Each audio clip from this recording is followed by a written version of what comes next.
vamos a terminar el último punto, le ponemos atención porque de...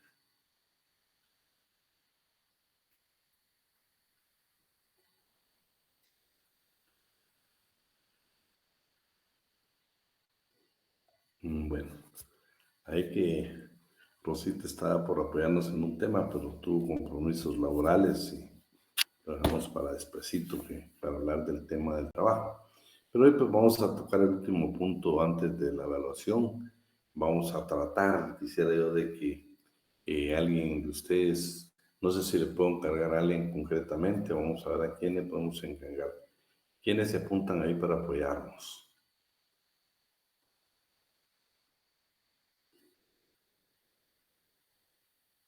¿Quiénes nos quieren apoyar? Primero quiero que tengan su código de trabajo, ya sea que lo tengan físico, que lo tengan digital, pero sí lo vamos a analizar hoy, por favor. Necesitamos ver algunos puntos que van a ser puntos de evaluación. ¿Quiénes nos apoyan? O nombramos nosotros. Vamos a ver, Madeline nos va a apoyar. ¿Quién más? Andrés. ¿Quién más nos va a apoyar? Catherine Melissa, ¿nos vas a apoyar hoy?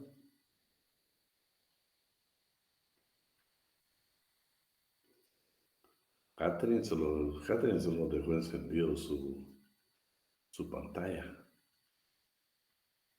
María de los Ángeles Ordóñez.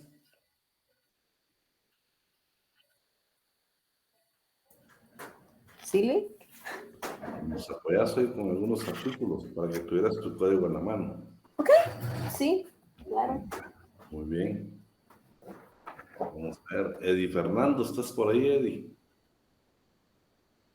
Eddie Fernando Villagrán. Silic. Ahí nos apoyas ahí, tener tu código ahí a la mano, por favor. Está bien. Vamos a ver. ¿Quién más vamos a ver? ¿A quién más pedimos favor aquí que nos apoye? ¿Estás por ahí, Alexander Federico?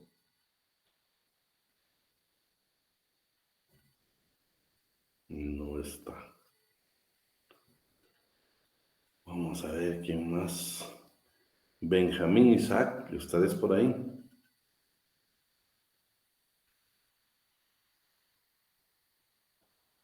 ¿Y qué pasó? ¿Solo quedan conectados o qué? Brian Leonardo. Sí, licenciado, solo que ahora no puedo hablar, disculpe. No hay pena, Benjamín, no hay pena. Brian Leonardo.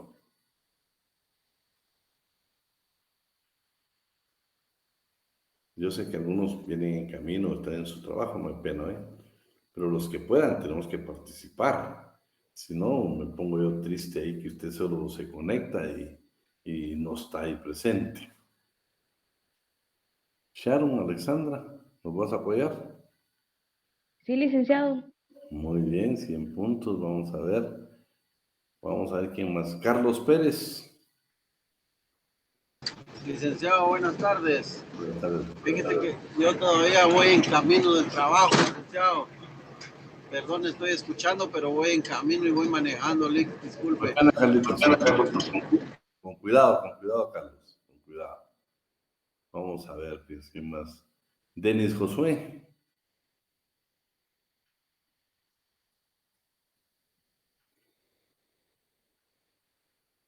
Nada, miren pues. Denis Javier. Sí, licenciado, con mucho gusto. Muy bien. Ahí está Malia Abigail también, está Víctor, está José Rodolfo. Mira, yo les he pedido que sean participativos porque aquí nos podemos equivocar. Donde yo sí, no, Amanda también nos va a apoyar. Donde no nos podemos equivocar ustedes es cuando estemos ejerciendo la profesión. Entonces me libre, si usted nos va a representar ahí en la mente como todo un sancarlista. Entonces hay que hablar en público, aquí nos podemos equivocar, podemos no pronunciar bien algunas palabras, podemos la voz entrecortada, todo lo que usted quiera, pero por favor, un día usted va a ser abogado y notario. Y si tiene que estar en penal el día en los debates, nadie va a hablar por usted. Usted va a tener que hablar. No hay nadie que lo va a sustituir. Y se dan cuenta, todos los procesos van exactamente para que sean verbales o bien, o como nosotros llamamos, juicios orales. Familia, si se dan cuenta ahora ya hay divorcios que antes uno decía divorcio ordinario, ¿no? Ahora son orales. O sea, todo vamos porque tenemos que participar. Equivoquémonos acá, equivoquémonos como estudiantes, equivoquémonos acá. Cometemos errores, yo mismo cometo errores y todo, pero no que ya en el ejercicio de la profesión otra es otra historia. Por eso quiero que usted sea participativo, no solo con nosotros, sino en todos las materias. Ustedes aquí con nosotros, usted no va a tener pena de que si cometemos un error, Dios sabe que todos cometemos. Aquí, por lo menos en derecho laboral, nosotros estamos para apoyarlos. ¿Sí? Entonces, quiero que vamos al código, los que tenemos nuestro código. Sí, si no lo tiene ahí, pues búsquelo digital. La cosa es que quiero que todos estemos, porque de una vez vamos a hacer un repaso para el examen. Vamos a hacer, hoy los artículos que vamos ya es un repaso para el examen. Artículo 269, tenemos lo que es una definición, un concepto de lo que es una falta de trabajo y previsión social. No le vamos a dar lectura porque le dieron lectura con el licenciado Alan. El 270 son las correcciones disciplinarias, también lo leyeron. Lo importante ahora es que vamos a ver un caso concreto donde, por ejemplo, quién comete correcciones disciplinarias, en uno de los artículos que vamos a ver, clarito que dice que es objeto de una corrección disciplinaria. Entonces vamos a ver un caso concreto donde alguien va a cometer precisamente una corrección disciplinaria, o sea, es objeto de una corrección disciplinaria. Mi pregunta nada más si me la contestan. ¿Sí leyeron el 270 con el licenciado Alan? Sí, licenciado. Ahí está. Bueno, yo les digo para no volverlo a leer, ¿sí? Vamos a ver el 271, 271, 271, 272 y 273, ya lo leímos, ¿sí? Entonces hoy quiero que nos vayamos al 274. El 274 lo hemos leído en otras ocasiones. Lo que indica aquí es que es al Ministerio de Trabajo y Previsión Social al que le compete o tiene a su cargo la dirección, estudio y despacho de todos los asuntos relativos al trabajo y la previsión social. Y en el segundo párrafo dice que en cuanto a la previsión social, pues lo va a coordinar exactamente con el Instituto Guatemalteco de Seguridad Social. El 275, los recursos. No sé si lo leyeron cuando se habla en el 275 de los recursos. Bueno, leámoslo mejor para que nos quede grabado. Importante los dos recursos y el silencio administrativo. Leámoslo, por favor. ¿Quién nos apoya a los que levantaron la mano? Leo, licenciado. Por favor. 274 me dijo, no 75, perdón. Los asuntos a que se refiere el artículo anterior son de competencia exclusiva de las autoridades de este código. Que este código crea y cualesquiera otras autoridades quedan obligadas a prestarle la cooperación y auxilio que aquellas las demanden. En consecuencia, las resoluciones que el Ministerio de Trabajo y Previsión Social o sus dependencias dicten solo pueden ser impugnadas a través de los siguientes recursos. A. Recurso de revocatoria, que deberá interponerse por escrito ante la dependencia administrativa del ministerio mencionado, dentro del término de 48 horas de notificada la resolución, debiendo el despacho respectivo elevar inmediatamente las actuaciones al Ministerio de Trabajo y Previsión Social. El Ministerio debe resolver dentro del improrrogable término de 8 días, revocando, confirmando o modificando la resolución recurrida. El plazo respectivo se empieza a contar desde el día siguiente en que se reciba las actuaciones. Y B. Recurso de reposición, si se tratare de resoluciones originarias del Ministerio. Dicho recurso se sustanciará y resolverá dentro de los mismos términos indicados en el inciso anterior. Transcurrido el término de 8 días sin que el Ministerio haya proferido su resolución, se tendrá por agotada la vía gubernativa y por resueltos desfavorablemente los recursos de revocatoria o de reposición según el caso. Bueno, como teoría general en el derecho, nuestro ordenamiento jurídico, todos los silencios administrativos son de 30 días. En materia laboral es una de las excepciones que precisamente habla que únicamente son 8 días. Si usted está esperando una resolución de cualquiera de los recursos de revocatoria o reposición y en 8 días no tiene respuesta, pues admite lo que está desfavorable para nosotros y ese es el silencio administrativo. Luego el 276, pues ya leímos lectura. Están las tres dependencias que regula el Código de Trabajo del Ministerio de Trabajo y Previsión Social, que es la Dirección General, la Inspección General y también la Comisión Nacional del Salario. En cuanto a la Dirección General, ¿qué es la corrección que tenemos que hacer acá? En muchos códigos todavía sigue existiendo Departamento Administrativo de Trabajo. Usted sabe que actualmente es la Dirección General de Trabajo. Si yo en el examen le pregunto qué requisitos se requieren para ser Director General de Trabajo, sabe que estamos prácticamente anulando el Departamento Administrativo de Trabajo. No existe. Si usted me lo pone como respuesta en alguna de las preguntas que yo le vaya a realizar el día lunes, por favor, esa la va a sacar una X. Sabe que actualmente hay la Dirección General de Trabajo. ¿Por qué vamos a hacer nada más referencia a este artículo? Aquí se recuerda que hemos hablado que habla del artículo 6 de la Constitución. Usted en clase lo leyó conmigo y el 6 se refiere a las detenciones. Entonces, ya actualizando el artículo 276, le corresponde no al artículo 6 de la Constitución como requisito para ser inspector o director, es el artículo 144 de la Constitución Política de la República de Guatemala. Tal vez Andrés agrega que es de la Constitución Política de la República de Guatemala. Artículo 277. Las dependencias a que se refiere el artículo anterior de las atribuciones que presente código le señala deben desarrollar las que determinen sus respectivos reglamentos. Sí, ya lo vimos, por supuesto.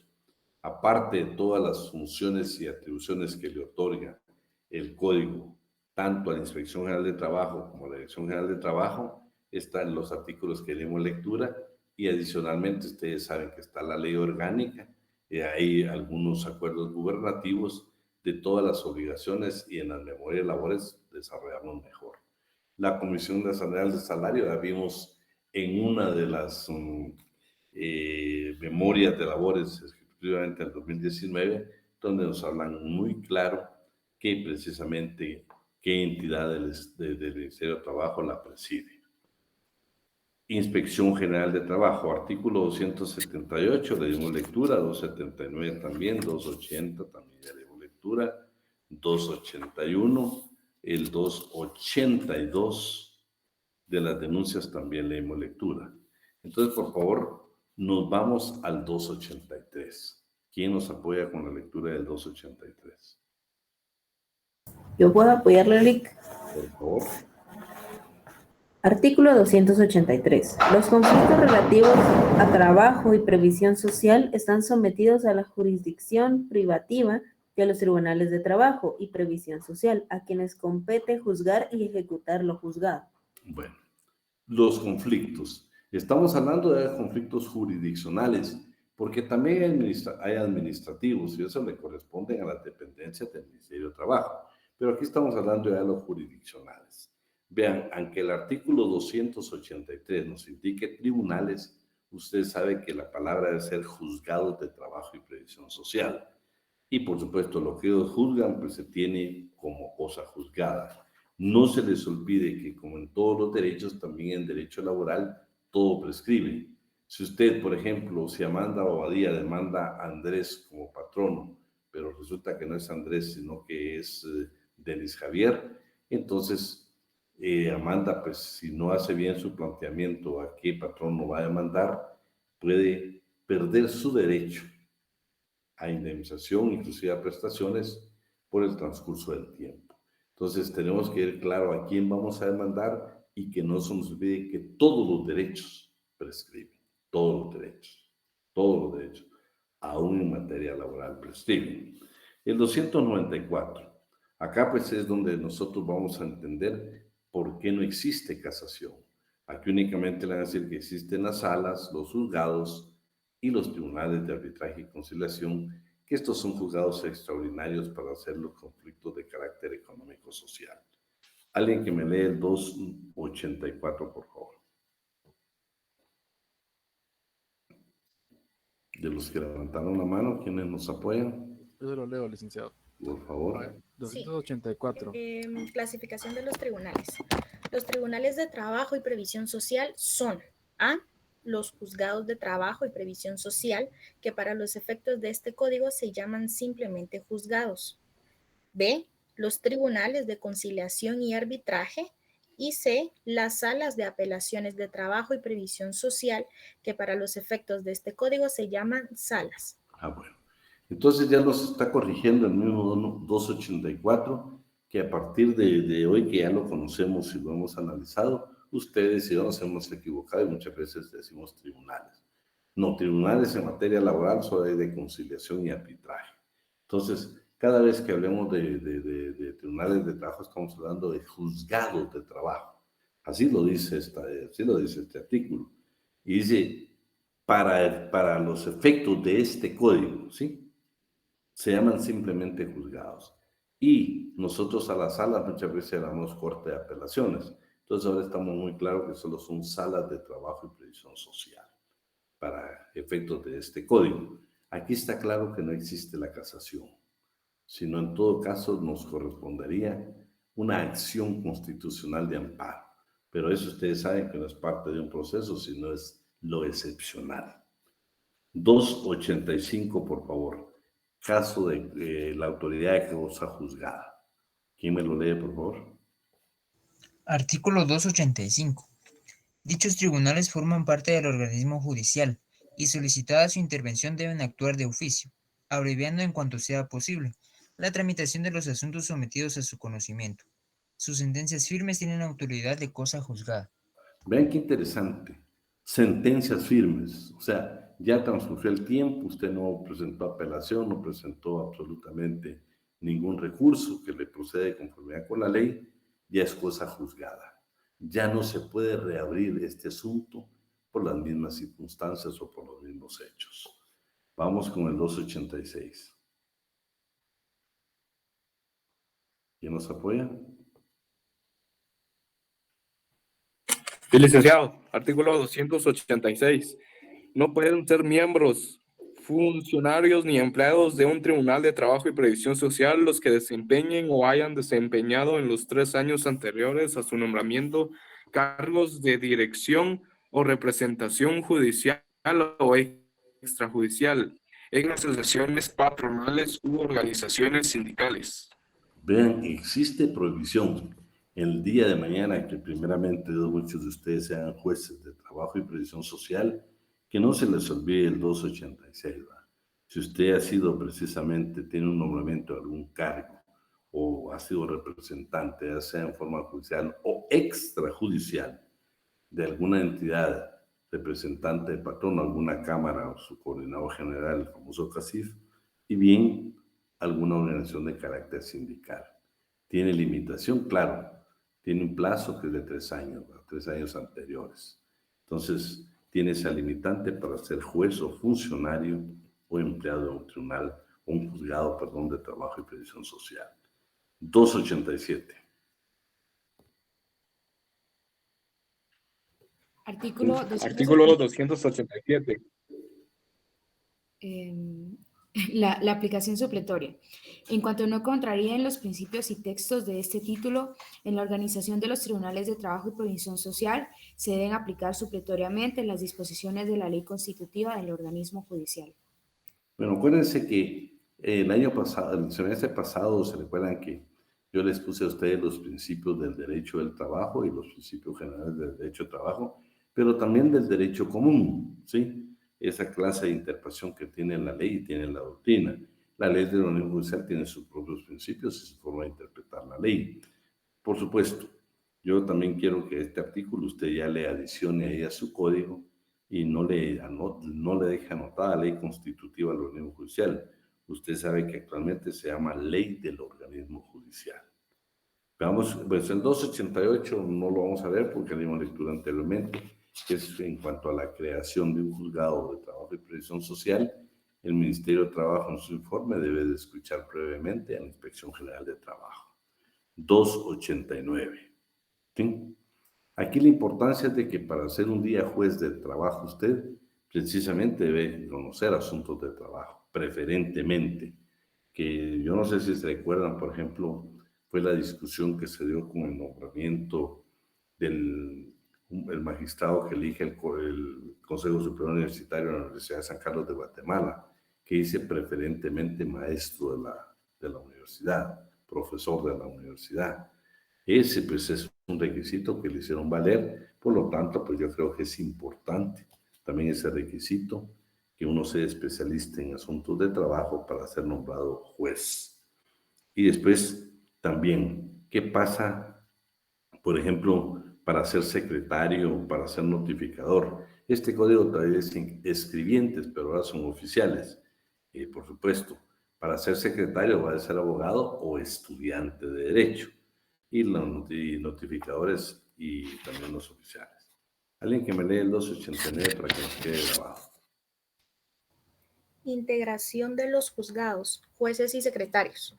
Los juzgados están a cargo de un juez, que debe ser abogado de los tribunales de la República, de preferencia especializado en asuntos de trabajo, nombrado y removido por la Corte Suprema de Justicia, por las mismas causas que procede la remoción de los jueces de primera instancia.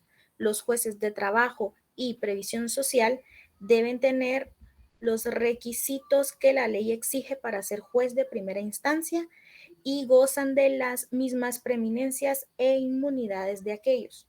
Los juzgados de trabajo y previsión social están constituidos, además, con un secretario que debe ser de preferencia abogado de los tribunales de la República o estudiante de derecho, y los notificadores y escribientes que sean necesarios. Claro, hay requisito para cuando uno es estudiante de derecho. Veamos, bueno, 290 derogado, 291. ¿En qué casos conoce un juez de paz asuntos en materia laboral? ¿Quién nos apoya, por favor, con el 291?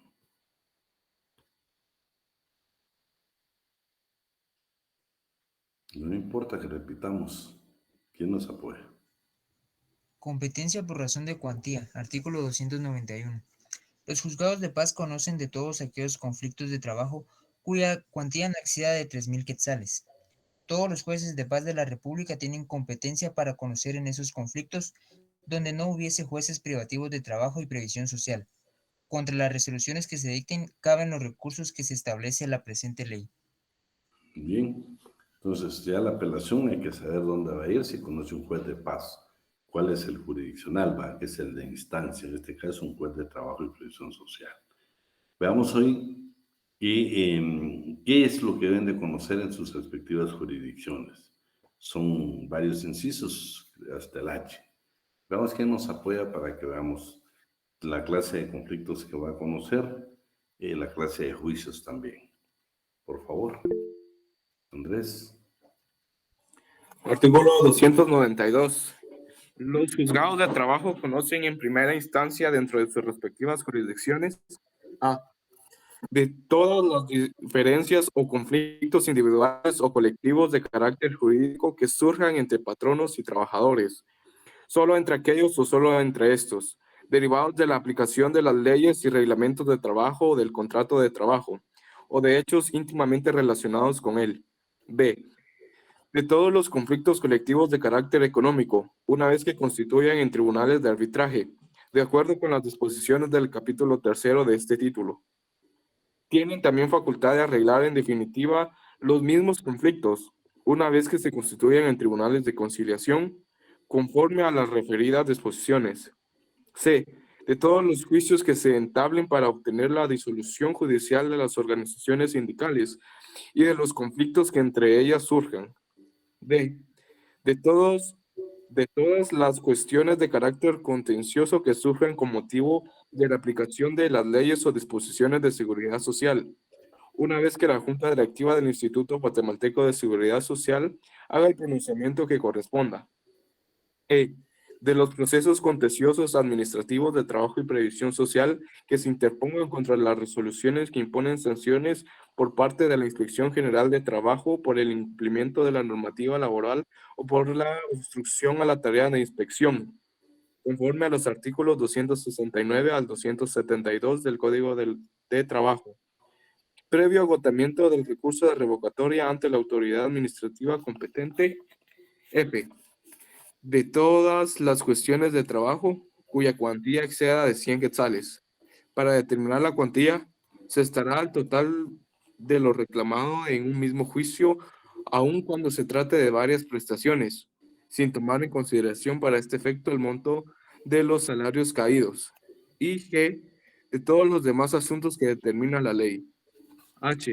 De las acciones motivadas por la Inspección General de Trabajo por el incumplimiento a sus resoluciones que imponen sanciones y procuran subsanar las conductas que dieron lugar a la sanción. Bueno, primero, jóvenes, entonces vamos a estar claros de que en este pues habla la intervención de los juzgados de trabajo y previsión social, e intervienen en los conflictos colectivos de carácter económico, pues intervienen tanto los de conciliación, que son ya tribunales, porque están integrados por un juez y 2 vocales, igual los de conciliación, arbitraje y conciliación.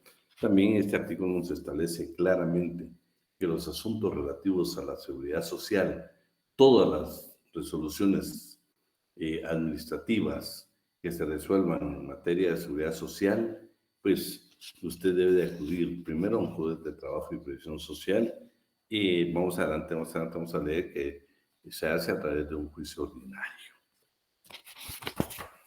Veamos hoy qué son los tribunales de conciliación y arbitraje. Vean, aquí vamos a conocer cómo se integran, ¿sí? Un juez, 2 vocales, un representante de patronos y trabajadores, cuántos suplentes tienen, cuánto duran en sus cargos, quién los nombra, qué pasa si infringen ellos a su deber, objeto a qué son las correcciones disciplinarias, qué es lo que devengan, salario no, devengan dietas, quién nos propone, las organizaciones sindicales o las cámaras en el sector privado. Entonces vamos a ver todos esos aspectos generales de los tribunales de conciliación y arbitraje. Y por supuesto, vamos a dejar claros ahora en qué momento se integran, cuál es el plazo para que se integren, tanto el de conciliación como el de arbitraje. Si se dan cuenta, hasta ahora hemos hablado de los juzgados de trabajo y previsión social. Tribunales, únicamente el artículo nos habla claro que para efectos de este código solo son el de conciliación y el de arbitraje. Y luego tenemos las salas. Veamos qué dice el artículo 293. Finalidad e integración. La finalidad esencial de los tribunales de conciliación y arbitraje es mantener un justo equilibrio entre los diversos factores de la producción, armonizando los derechos del capital y del trabajo. Cada tribunal se integra así. Primero, un juez de trabajo y previsión social que los preside. También un representante titular y 3 suplentes de los trabajadores. 3, un representante titular y 3 suplentes de los empleadores. Los cargos son públicos y obligatorios. Por la naturaleza de sus funciones, el cargo de presidente es permanente, en tanto que los demás fungirán un año comprendido de enero a diciembre. Los suplentes serán llamados en el mismo orden de su elección o designación. Los representantes a que se refiere este artículo deben seguir cumpliendo las responsabilidades de sus cargos hasta que tomen posesión sus sustitutos. Sin embargo, podrán renunciar ante la Corte Suprema de Justicia si han cumplido ya su periodo. El secretario del juzgado como juez preside el tribunal. Lo es a la vez de este también permanentemente. Bueno, cargos públicos y obligatorios lo integran 3. Juez, que es el presidente, el secretario, que también es el secretario del tribunal, y 2 vocales, uno que representa a patronos y trabajadores. Van a durar un año y es del mes de enero al mes de diciembre. ¿Y qué es lo que pasa? No pueden dejar su cargo si no tienen sustituto. Sin embargo, usted ya cumplió el año, puede renunciar ante la Corte Suprema de Justicia para que ella precisamente verifique y pueda nombrar al sustituto. Veamos ahora en los tribunales de conciliación y arbitraje cómo se les paga. Se les paga a través de dieta y 2. Se consideran juzgados de primera instancia. 294, por favor. ¿Quién nos apoya? Yo, licenciado. 294. Los tribunales de conciliación y arbitraje tienen carácter permanente y funcionarán en cada juzgado que por designación de la Corte Suprema de Justicia conozca en materia laboral. El presidente del tribunal convocará a los representantes de los trabajadores y patronos cuando sea necesario integrar dicho tribunal. Los suplentes serán llamados en el mismo orden de su elección o designación. Y el juez y quienes integren los tribunales de conciliación y arbitraje devengarán en concepto de dietas las sumas que decida la Corte Suprema de Justicia, la cual debe incluir anualmente en su presupuesto suficientes recursos para ello o gestionar conforme a la ley las transferencias necesarias para ese fin. Los tribunales de conciliación y arbitraje conocen en primera instancia. Bueno, conocen en primera instancia. ¿Quién los nombra? Los nombra la Corte Suprema de Justicia. ¿Qué salario van a tener los vocales que son representantes de patronos y trabajadores? Se les va a pagar exactamente por dietas. 295, por favor.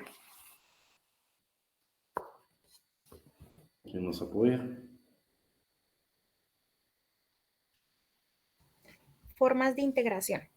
Los representantes de los trabajadores y empleadores serán propuestos por sus respectivas organizaciones a la Corte Suprema de Justicia a más tardar el último día hábil del mes de noviembre de cada año para que ésta califique dentro de los 15 días siguientes si los candidatos a ser nombrados reúnen o no las cualidades que la ley exige. De no ser así, o en los casos en que no se presenten candidatos o que no se complete el número de cada parte que cada parte debe proponer, queda facultada a la Corte para designar libremente como integrantes de una u otra parte a las personas que satisfagan los requisitos de la ley. La lista con los nombres de quienes resulten nombrados deberá remitirse a los juzgados de trabajo y previsión social. Inmediatamente que sean designados, será también publicada en el Diario Oficial y con otros medios de comunicación social, así como enviada al Colegio de Abogados. Bueno, este es el procedimiento para ser nombrados. Primero, si somos trabajadores, quienes van a proponernos son las organizaciones sindicales. Segundo, si somos del sector privado, pues las cámaras respectivas. Tienen que hacerlo en el último día del mes de noviembre. ¿Por qué? Se recuerdan que ellos únicamente van a su cargo un año, del mes de enero al mes de diciembre. Por eso tienen que ser nombrados por la Corte antes de esas fechas. Dos, si en caso no existieran propuestas de alguno de los sectores, pues la Corte tiene la facultad de poder designar. Lo interesante es que si ustedes son cuidadosos, todos los años la Corte Suprema de Justicia publica cómo están integrados los tribunales de conciliación y arbitraje. De una vez están ahí a qué juzgados le corresponde determinados trabajadores que tienen la obligación de integrar los tribunales de conciliación y arbitraje. ¿Por qué les hago referencia a esto? Bueno, también va al Colegio de Abogados, pero más la publicación que hace la Corte en el Diario Oficial. Porque nos vamos a dar cuenta en qué momento el juez debe integrar a estos dos vocales para completar precisamente e iniciar como tribunal de conciliación o tribunal de arbitraje. Vamos a ver los requisitos, que también aquí que no se debe olvidar que nos menciona el artículo 6 de la Constitución, actualmente es el 144 de la Constitución Política de la República de Guatemala. ¿Alguien que nos apoye con el 296? Yo, licenciado. Artículo 296. Los representantes de los patronos y de los trabajadores deben ser guatemaltecos naturales de los comprendidos en el artículo 6 de la Constitución de la República, mayores de 21 años, de instrucción y buena conducta notorios, ciudadanos en el ejercicio de sus derechos y del Estado seglar. Además, deben ser domiciliados en la zona jurisdiccional del juzgado respectivo. No pueden ser conciliadores ni árbitros los abogados ni los miembros del organismo judicial, salvo el presidente del tribunal. Vean qué interesante. Los abogados no podemos ni integrar un tribunal de conciliación ni uno de arbitraje. Y por supuesto los trabajadores del organismo judicial. Acuérdense que aquí nos van a pagar por dietas, pero no permiten que seamos nosotros los abogados. Segundo, pues la corrección que tenemos que hacer es el 199. Veamos hoy lo que yo les indicaba. Ya en el 270 tenemos qué significa una corrección disciplinaria. Aquí está el caso concreto, donde los miembros, o sea, los dos vocales que infrinjan algunas de las disposiciones legales en materia laboral pueden ser objeto de corrección disciplinaria. Alguien que me lea el 297, por favor. ¿Puedo leer yo, licenciado? Por favor. El representante que en cualquier forma faltare a su deber será objeto de corrección disciplinaria, según la gravedad de la falta, con multa de 10 a 500 quetzales a juicio de la Sala de Apelaciones de Trabajo y Previsión Social Jurisdiccional.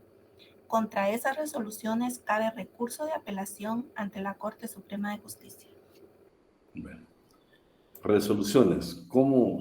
¿Qué pasa si alguien vota en contra? No importa. Hay que tener resoluciones y la forma como lo van a hacer. Artículo 296.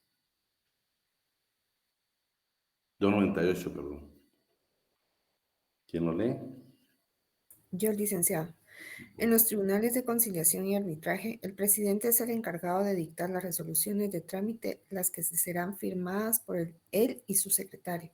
Además, las demás resoluciones serán dictadas y firmadas por todos los miembros del tribunal, aun cuando alguno votare en contra. Bueno, la primera porque es la de trámite, ¿va? 299, deliberación. ¿Quién nos apoya? Las deliberaciones de los tribunales de conciliación y arbitraje son secretas y la votación debe efectuarse en la misma forma el día señalado para el fallo. Las decisiones de este tribunal son tomadas por mayoría de votos de sus miembros. O sea, puede ser 2-1, no necesariamente tienen que ser los 3. Bueno, esto es importante, solo por la pregunta que me hizo Madeleine. Hoy no estamos presentando, Madeleine, por eso quería que todos tuvieran su código. Y estoy haciendo de una vez un repaso para el examen. Vean lo que les estoy anticipando. Bueno, jóvenes, ya hoy más o menos sabemos que es un tribunal de conciliación y arbitraje. Pero vean, cuando se plantea un conflicto de carácter económico-social, nosotros los trabajadores, ya sea coaligados, que planteamos las peticiones, o bien los sindicalizados a través de un articulado de peticiones, entonces el tribunal la recibe, o sea, el juez tiene que emitir de inmediato una resolución porque el siguiente día más tarde tiene que notificar al patrono. Pero ¿en qué momento él llama a los que ya designó la Corte, a los que ya publicó la Corte en el Diario Oficial, que van a integrar con él el Tribunal de Conciliación y Arbitraje? En cuanto al Tribunal de Conciliación, alguien que me lea el artículo 382, y en cuanto al Tribunal de Arbitraje, 399, para que nos quede claro en qué momento se integra. Por favor, alguien que tenga el 382 y el 399. Formación del Tribunal de Conciliación. Dentro de las 12 horas siguientes al recibo del pliego de peticiones, el juez de Trabajo y Previsión Social procederá a la formación del Tribunal de Conciliación de conformidad con lo preceptuado en el artículo 294. Notificará a la otra parte por todos los medios a su alcance que debe nombrar dentro de 24 horas una delegación análoga a la prevista en el artículo 377, bajo apercibimiento de haberlo de oficio en caso de desobediencia. Sus miembros deben cumplir con señalar lugar para recibir notificaciones en la población donde tiene su asiento el tribunal, y en caso de que así no lo hicieren, se les seguirán haciendo en el lugar señalado por la parte emplazante o por los estrados del tribunal, si dicho lugar no estuviera ubicado en la sede del mismo. Bueno, 12 horas después de haber recibido la petición, el juez tiene la obligación de integrar al representante de patronos y trabajadores para que esté completo el Tribunal de Conciliación. Pero veamos el de arbitraje, el 399.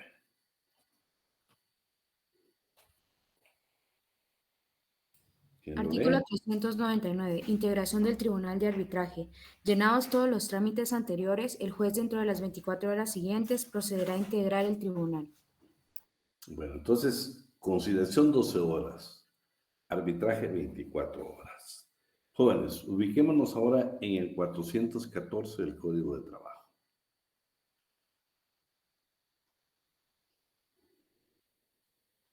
Por favor, ya lo tenemos. Bueno, hablamos de que el Instituto Guatemalteco de Seguridad, todas sus resoluciones van directamente a la jurisdicción privativa, o sea, a un juzgado de trabajo y previsión social. Si a usted, por ejemplo, no le quieren realizar una operación, una cirugía, no le quieren dar medicamentos, todo lo que se refiere a la seguridad social, todos esos juicios se llaman de previsión social.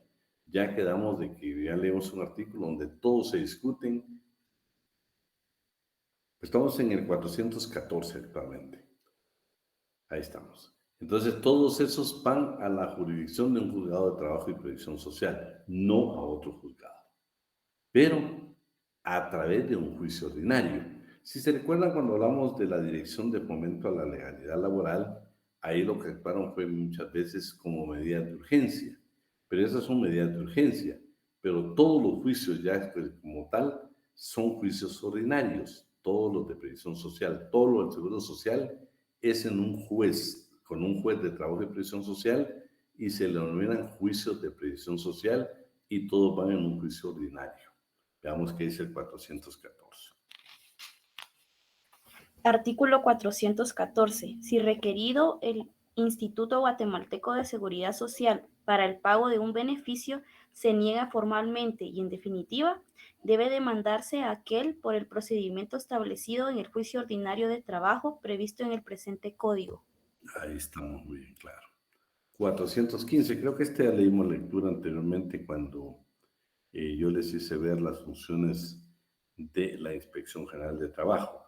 No sé si no me recuerdo, pero leámoslo mejor para que nos quede grabado.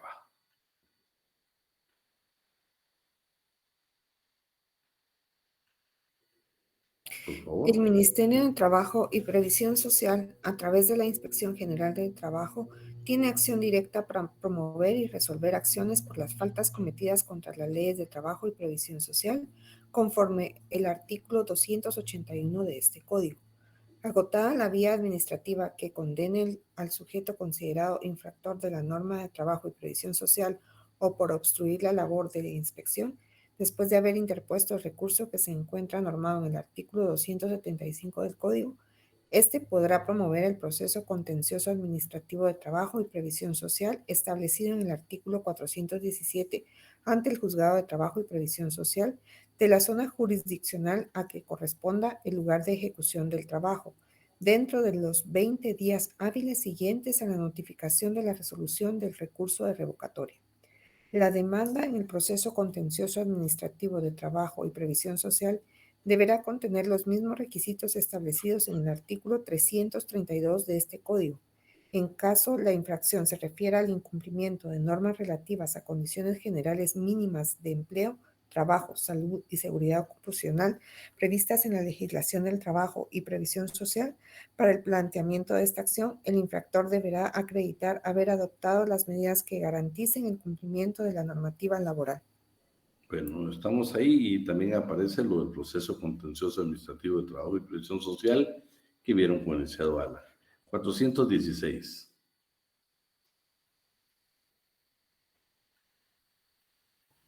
Obligación de denunciar.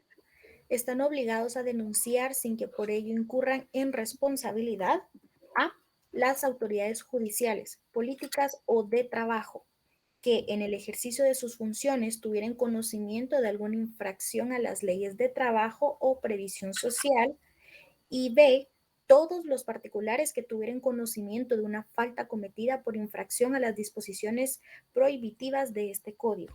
Bueno, 417 lo leyeron con el licenciado Alan. 418 también lo leyeron con el licenciado Alan, que es el recurso de apelación. El 419 pues lo leyeron conmigo, que está dentro de las funciones de la Inspección General de Trabajo. 2021 derogado. 422 ejecución de las sanciones lo leyeron con el licenciado Alan. 423 y 424, por favor.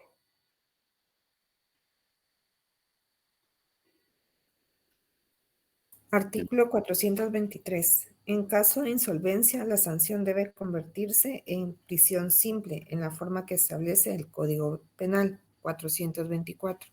En materia de faltas, no se debe dar publicidad en el órgano de los tribunales de trabajo y previsión social a las sentencias firmes. Bueno, ahí estaría. Entonces quiero que usted me anote por ahí, por favor, y alguien que me haga favor, que para efectos de examen vamos a ver del 269 al 299 y del 414 al 424. Y el 414 al 424 del Código de Trabajo. Adicionalmente, los que hemos visto, por ejemplo, los otros artículos que vimos hoy de en qué momento se integra el Tribunal de Conciliación y Arbitraje, por ejemplo, en relación a los menores que hemos hablado, que es el artículo 31, el 28, los requisitos que donde debemos de enviar las copias de los contratos de trabajo. Todos los adicionales que vimos en clases, pero especialmente estos que me interesaban. Por favor. Ya para efectos de examen, se recuerdan que a un inicio de la clase iniciando el semestre, yo les indiqué que era obligatorio la lectura del libro Breve Historia del Movimiento Sindical Guatemalteco del licenciado Mario López Larraz. No sé si alguien lo tiene y lo puede proyectar para que nos quede grabado en esta clase.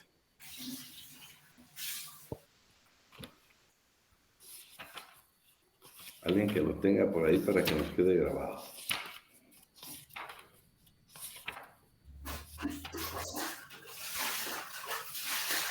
Carlos, ¿te quedó encendido tu micrófono? Ahí estamos. Ahí estamos. Amanda está publicando. El que no estuvieron en clase, les quiero decir que es obligatorio para el examen, la comprobación de lectura. Oye, aquí van a encontrar ustedes cosas interesantes. Yo te voy a mencionar algunas que son para mí valiosas, que usted las lee. Todo el libro lea lo que le va a interesar. Oye, el libro es muy, muy importante leerlo. Nos va a hablar de toda la historia del sindicalismo en Guatemala. Qué fuerza tuvo en una época, sus inicios, qué fue lo que pasó. Todo, qué pasó después del 44, después del 54, qué fue lo que se dio en Guatemala. Y bueno, para no voy a decir, léalo para que usted vea.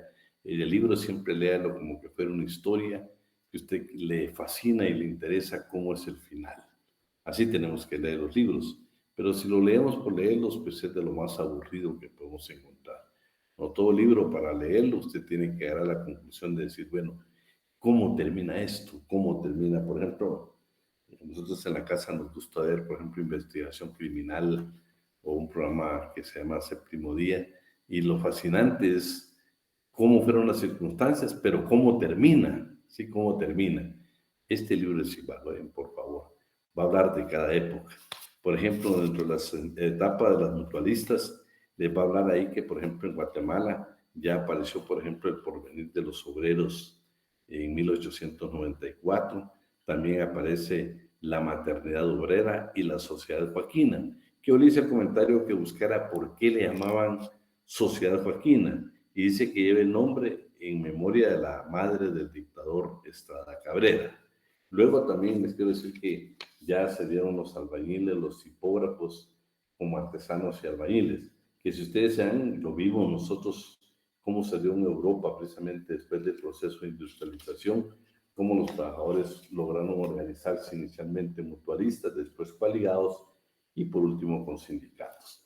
También existía en Guatemala en 1912 ya una federación de sociedades obreras. Por ejemplo, en 1920 ya en la lucha popular contra Estrada Cabrera, precisamente aparte de que estaban todos los sindicatos, la Liga Obrera de Guatemala, tantas organizaciones de carácter de trabajadores existían, como también existió un partido que casualmente se llamaba Partido Unionista, que era dirigido por la oligarquía conservadora de nuestro país.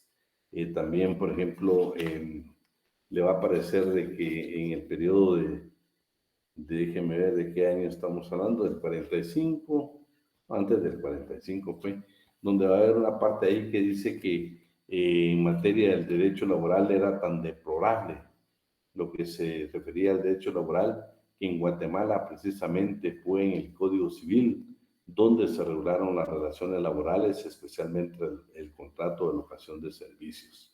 Sí, que creo que fue en 1877. Luego que existió la primera ley de trabajadores, que fue el decreto 486 de 1894, que regula el trabajo más o menos forzado de los campesinos. Es lo que siempre les he dicho yo, que se crearon los asuntos en materia laboral, eran juzgados, precisamente una judicatura privativa, eran los jueces de la agricultura, pero más era para apoyar, ¿sí? Para apoyar a la oligarquía cafetalera que a la clase trabajadora. También va a encontrar usted en el periodo del 20, déjeme ver, del 20 al 30, que estamos terminando con la parte del general Ubico, dice que existieron organizaciones que superaban el carácter mutualista, constituyendo los primeros sindicatos. El movimiento sindical guatemalteco estaba en contacto por primera vez con organizaciones y corrientes internacionales del sindicalismo, que usted sabe que a nivel internacional pues ya comenzaron a aparecer. Aparecieron ya, dejaron de existir las mutualistas y aparecen los sindicatos de zapateros, albañiles, panificadores, sastres. Se funda en 1918 la Federación Obrera de Guatemala para la Protección Legal del Trabajo. Yo estoy viendo el libro, en el libro, que lo tienen ustedes ahí precisamente en pantalla. Este libro es importante, ustedes saben que lo vamos a evaluar. Les estoy dando algunos datos generales para que ustedes, pero lo leen todo, pero es importante. También vean, en 1925, se creó la primera institución estatal que iba a velar precisamente por los derechos y resolver los conflictos de carácter individual y colectivo, y fue precisamente el Departamento Nacional del Trabajo. También, fíjense qué interesante, en 1931, dice lo siguiente el libro, en marzo de 1931, si querés me lo dejas, déjamelo siempre ahí para que lo vayan viendo. En 1931, en marzo de 1931, los trabajadores de la fábrica de cementos Novela, la más grande industria cementera en Centroamérica, han apagado sus altos hornos y han estallado en huelga. El Comité Sindical de Fábrica, asesorado por delegados de dos federaciones, se apresta a entregar el pliego de peticiones a los empresarios cuando la policía rodea las instalaciones, desbarata la huelga y detiene a todos los dirigentes reunidos, todos los dirigentes, ¿sí? Dirigentes que lograron su libertad hasta 3 meses después, el 1 de mayo de 1931. Interesante este dato porque vean, pues ustedes saben que es una cementera conocida hasta el día de hoy, que estalló en huelga. Imagínense cuántos derechos, a pesar de estar en un régimen como el general Ubico, pues la clase trabajadora pues llega un momento donde las condiciones de trabajo son tan perjudiciales para la salud o la economía de la clase trabajadora, que pues una cementera muy conocida, era la más grande de Centroamérica, y los trabajadores fueron a la huelga. Claro, fueron reprimidos, pero por lo menos lo que yo quiero hacer énfasis es al derecho de huelga y especialmente a la defensa de los intereses de la clase trabajadora, a pesar de estar en un régimen como el general Ubico. También en ese tiempo, pues, ya el trabajo era forzado, estaba la famosa libreta de jornaleros en el campo y los boletos de vialidad en las ciudades o en la parte urbana. ¿Sí? Bueno, y así van a encontrar datos bien importantes. La organización masiva de los campesinos tiene lugar a partir de la emisión de la Ley de la Reforma Agraria, en 1952. Y la Sociedad de Auxilio Mutuo Ferrocarrilero SAM decide convertirse en un sindicato. También está establecido en este libro que primero era una mutualista, era la Sociedad de Auxilio Mutuo de Ferrocarrileros, el famoso SAM, que yo les he contado a ustedes que estuvieron el semestre pasado, que todavía existe su sede más o menos ahí por el Registro General de la Propiedad. Y en 1944, dice, el 3 de julio de ese año, se funda la Asociación Nacional de Maestros, sector de tan relevante papel en la caída de Ubico, asociación que después se convierte en el Sindicato de Trabajadores de la Educación de Guatemala, y usted lo ha visto marchar precisamente todos los años. Quiero decirles que nace en el 44, es parte de la revolución del 44. Y así pues vamos a encontrar, dice que en 1947, desde que empezó a operar el registro público de sindicatos, la institución del primer sindicato se había sentado y era precisamente del sindicato de la... No sé si alguien tiene por ahí el libro, no sé si alguien tiene el libro que está ahí proyectado. Yo lo tengo, licenciado. Búscame la página 51, donde dice 1947.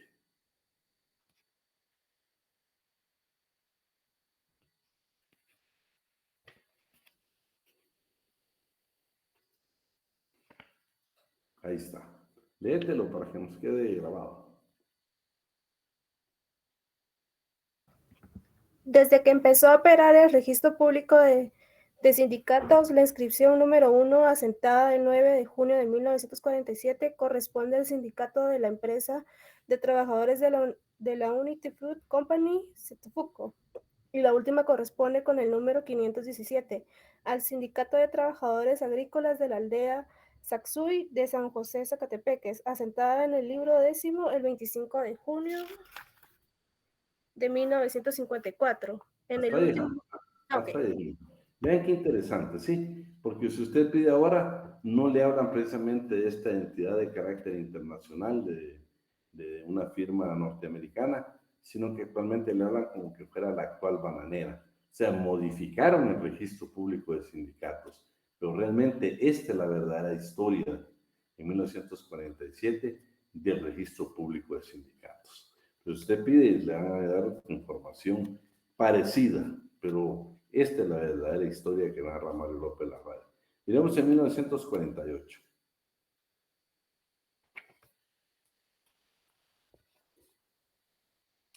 Por favor, ¿me lo lees, Amalia?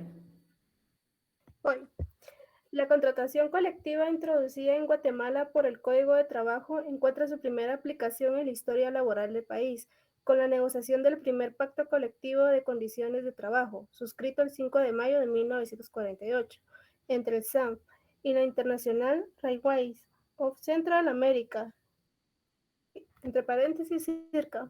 De ahí en adelante... Termina mejor, termina. Ok. De ahí en adelante la negociación de pactos colectivos en la vía directa o planteado conflictos de carácter económico-social será instrumento generalizado en la lucha reivindicativa de los sindicatos.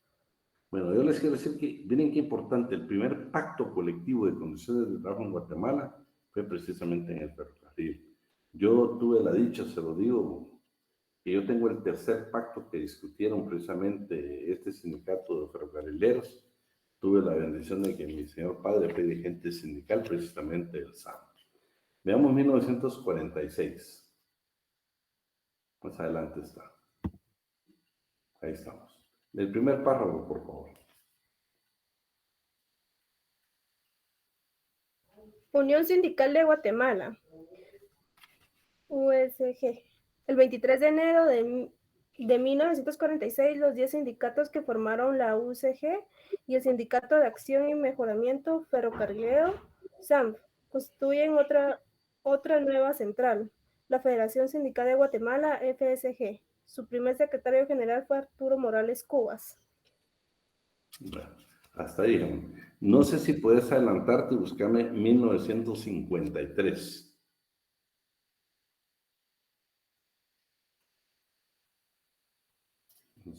Aquí estamos, por ahí. Aquí estamos, 53. Subimos más. Subimos un poco más. Ahí estamos, ¿dónde estamos? En el 53. Es que hay una línea en la página anterior que dice de una manera coalición electoral y ya luego comienza la de los partidos. Léemela, si puedes ahí, léemosla desde el principio. Bueno, permíteme. Dice, de una mera coalición electoral, la de los partidos que llevaron al coronel Arbenz al poder se pasa al Frente Democrático Nacional, FDN, algo más orgánico que pretende hacerle frente a la presión internacional y a la reacción criolla crecientes e impulsar el desarrollo progresista del país, aunque en la práctica funciona con deficiencias. Lo integran todos los partidos que hacen gobierno: Partido Acción Revolucionaria, PAR, Partido de la Revolución Guatemalteca, PRG, Partido Renovación Nacional, PRN, y Partido Guatemalteco del Trabajo, PGT, o sea, el Partido Comunista de Guatemala, la CGTG y la CNCG. Imagínense, vamos, como les digo, es tan importante esto. Luego déjame ver más adelante, página 76. Aquí está. Si me puede leer a partir del último párrafo, donde dice la ley de reforma agraria. Con gusto. Dice, la ley de reforma agraria se promulga por medio del decreto 900 del Congreso de la República el 17 de junio de 1952.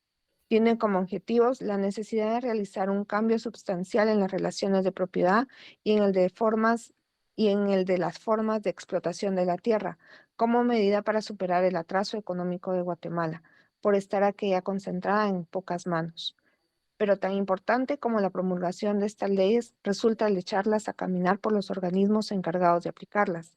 Así nace la Inspección General de Trabajo, el Departamento Administrativo de Trabajo, los Tribunales de Trabajo y Previsión Social, el Instituto Guatemalteco de Seguridad y sus dependencias, y el Departamento Agrario Nacional y sus dependencias.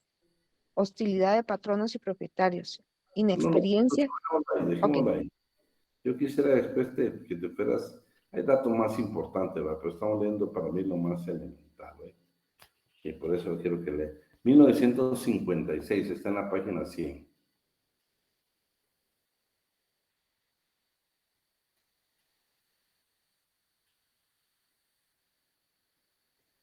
Sí. Donde dice la FADUA. ¿Continúa, Yolik? Sí, por favor. La FASGUA y el Consejo Sindical para el 1 de mayo un desfile conjunto.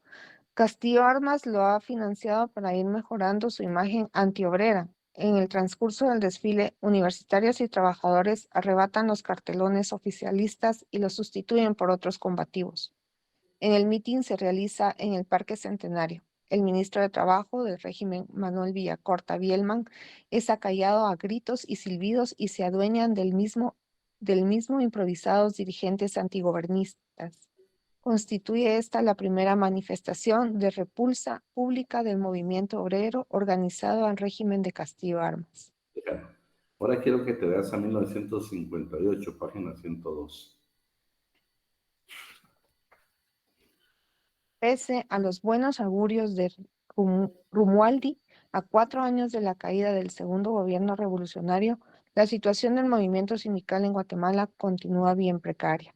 Se registran en el DAT 3 federaciones y apenas 48 sindicatos de trabajadores, de los cuales 44 son urbanos y 4 campesinos y 1 patronal, el Sindicato Patronal de Industriales de Guatemala. Ahora, página 112. 1954 al 56.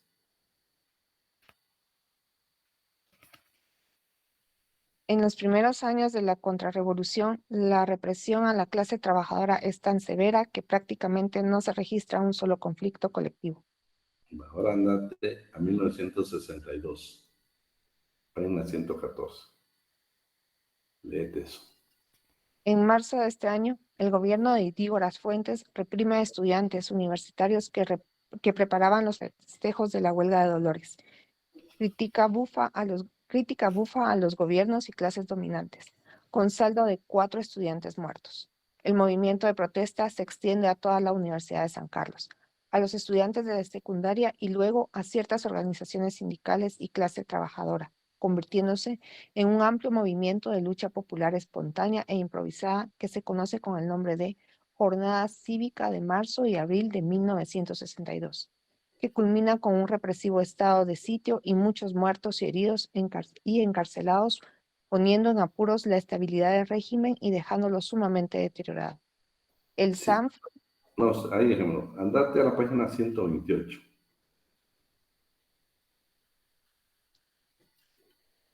¿Usted me dice? Sí. Leamos donde dice durante los 3 años de gobierno. Durante los 3 años de gobierno de Arana Osorio, no se ha permitido a los trabajadores celebrar el Día Internacional del Trabajo con un desfile y mitin final en lugares céntricos, aduciendo pretextos pueriles. En el último año de gobierno se autoriza el desfile con un itinerario antojadizo, cuando los trabajadores pretenden dirigirse hacia el Parque Centenario en la Sexta Avenida y 18 Calle. El pelotón modelo de la Policía Nacional arremete contra los obreros con el saldo trágico de 5 muertos, más de 20 heridos, entre ellos el dirigente de la CNT, Julio Celso de León, y muchas detenciones. Hasta ahí. Yo le leí cosas más elementales. Yo quiero que lea todo el libro para que conozca un libro que elaborado hace muchos años por López Larrabe, que fue un decano de la facultad en nuestra casa de estudios. Usted lo lee todo, este va a ser sujeto de evaluación. Yo leí algunas puntadas que nos pueden servir para efectos de examen. Ahora, por favor, ya si querés, ya dejemos de presentar. No sé si está el licenciado Alan conectado. Acá estamos, maestro. Buenas tardes. Bueno, vamos a hacer un poquito de repaso ahí, algunas preguntas que vamos a ver cómo están. Sé que no han estudiado, pero tratemos de responderlas. Voy a comenzar yo. Hablando de qué edad se requiere en Guatemala para trabajar. 15 años. 15 años. Leamos qué dice el artículo 31, por favor. Ahí habla de 14 años, pero ya una vez agreguele usted a su código 15 años. ¿Alguien que lo lea? Artículo 31. También tiene capacidad para contratar su trabajo, para percibir y disponer de la retribución convenida y en general para ejercer los derechos y acciones que se deriven del presente código, de sus reglamentos y de las leyes de previsión social, los menores de edad de uno u otro sexo que tengan 15 años o más y los insolventes y fallidos. Hasta ahí dejémoslo. Bueno, a este artículo 31 él le agregaría convenio 138 de la Organización Internacional del Trabajo, de la OIT, y el Acuerdo Gubernativo 260-2019, que uno es el tratado que está ratificado, el convenio que está ratificado por Guatemala, y el otro, pues, que es prácticamente el reglamento de aplicación, donde con eso completamos de que un menor de edad de 15 años puede firmar su contrato de trabajo, puede recibir su salario. 156 bis, hay comisión de delitos si nosotros contratamos menores de 15 años. Un menor de edad, acuérdese que puede pertenecer a un sindicato, pero ¿qué limitación tiene? Tiene limitación, por ejemplo, en cuanto a la jornada de trabajo, que ustedes saben que tiene que reducirse, y la limitación más importante, que no puede pertenecer al comité ejecutivo de un sindicato. Licenciado Alan, algunas preguntas ahí para ver cómo están en materia laboral. Muy bien. Señores, plazo, o mejor dicho, recurso que procede en contra de la resolución del delegado departamental.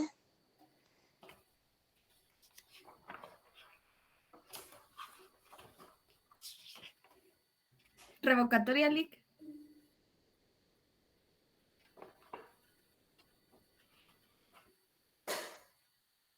No lo saben, maestro. ¿Qué dice? Recurso que procede, señores, en contra de la resolución del delegado departamental.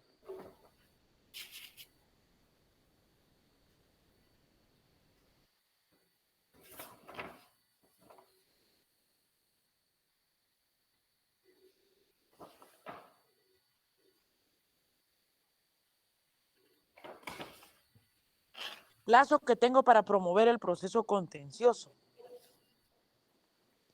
20 días. Plazo que tiene el Ministerio de Trabajo para ejecutarme como infractor de faltas laborales.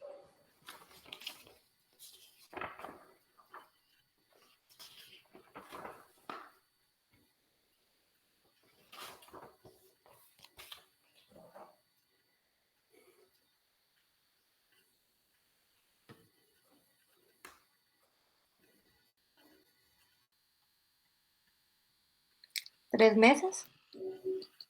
Es correcto, 3 meses. Me toca, maestro. Bueno, Vean, jóvenes, ¿qué requisitos se requiere para que yo anuncie un empleo para evitar la discriminación, yo voy a anunciar que necesito, por ejemplo, una joven mujer de 18 o 25 años? ¿Qué requisito debo cumplir yo para anunciar esa plaza?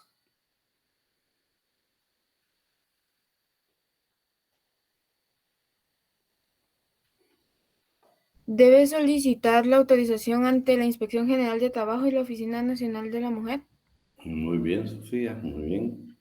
Licenciada, ¿Cuáles son los requisitos que debe llenar el delegado departamental para ocupar dicho puesto?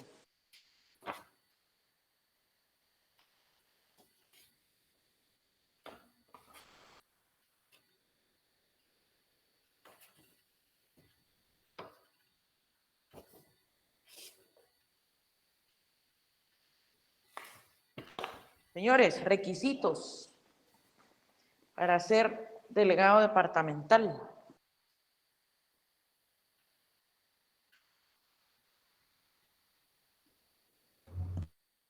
Debe ser, tiene que tener calidad de abogado de notario y colegiado activo y preferente especializado en materia de trabajo y prevención social. Es correcto, Víctor. vamos a ver ustedes. Artículo que debo cumplir para ser inspector general de trabajo.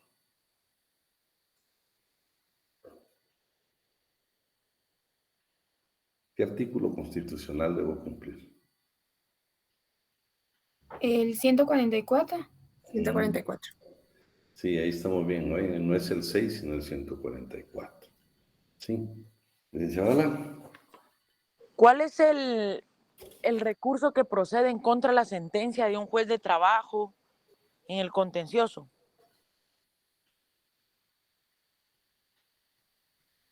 ¿Apelación, licenciado? Apelación, ¿cuál es el plazo? 3 días. Recurso que procede en contra de la sentencia en segunda instancia.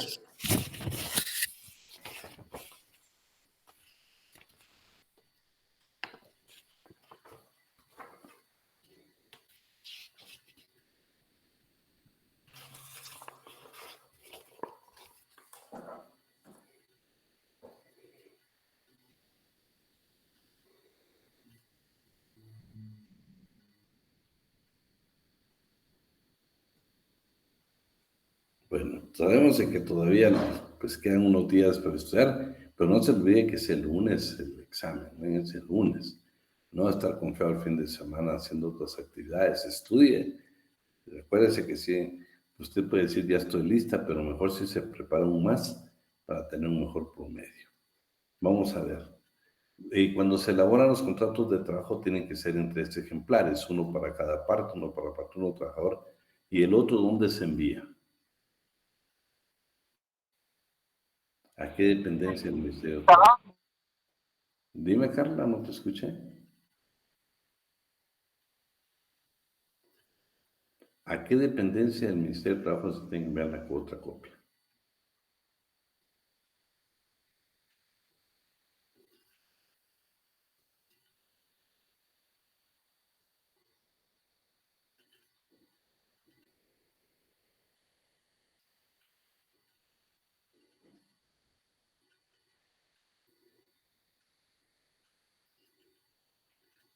Vean, ¿por qué les hago esta pregunta? Porque usted lee el código, como no está todavía reformado, no está actualizado, dice al Departamento Administrativo de Trabajo. Yo le voy a poner Inspección General de Trabajo, Dirección General de Trabajo y Departamento Administrativo de Trabajo. Por supuesto, si usted me pone el Departamento Administrativo de Trabajo, le voy a poner una X. Y aunque me pida revisión, yo le voy a decir actualmente ya no existe. Lo que existe, lo hemos repetido en varias ocasiones en la clase, es actualmente el Departamento Administrativo de Trabajo desapareció y actualmente la Dirección General de Trabajo. ¿Estamos claros con este repaso?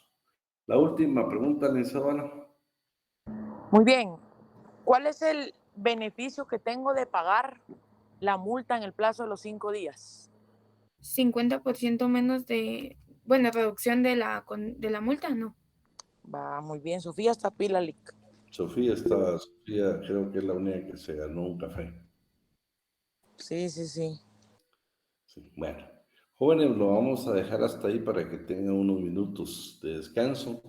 Pues con todo corazón les deseamos el mejor de los éxitos para el día lunes. Todas las preguntas, son 30 preguntas, son 60 minutos. Está pendiente los 60 minutos, tiene 5 adicionales para enviar usted su examen. No se atenga porque muchas veces lo puede enviar fuera de tiempo. Claro que hay extraordinario, ¿va? Pero por favor, hágalo bien. Son 60 minutos, es 1 hora. Cada pregunta, léala. Las respuestas son de selección múltiple. Yo les pongo 3 respuestas. Una de ellas es la que usted tendrá que anotar, que subrayar. Por favor, le pido de que lo lea despacio, que lo analice y que las respuestas sean las correctas. De todo corazón le deseamos el mejor de los éxitos para el día lunes. Esperamos de que pues no baje usted de 25 puntos de zona. Todo lo que viene en el examen lo vimos en clase. Hoy vimos muchos puntos de lo que se va a evaluar. Así de que les deseamos el mejor de los éxitos, no solo en derecho laboral, sino en todo, pero especialmente nosotros. Las preguntas van a circunstancias generales que yo quiero que jamás se le olviden a usted como estudiante de derecho y en el ejercicio de la profesión. Un fuerte abrazo y si Dios quiere, pues nos vemos el día lunes en el examen. Muchas gracias, licenciado. Feliz tarde. Gracias, licenciado. Feliz tarde. Muchas gracias. Buena tarde. Adiós, Lenny. Adiós, Adri.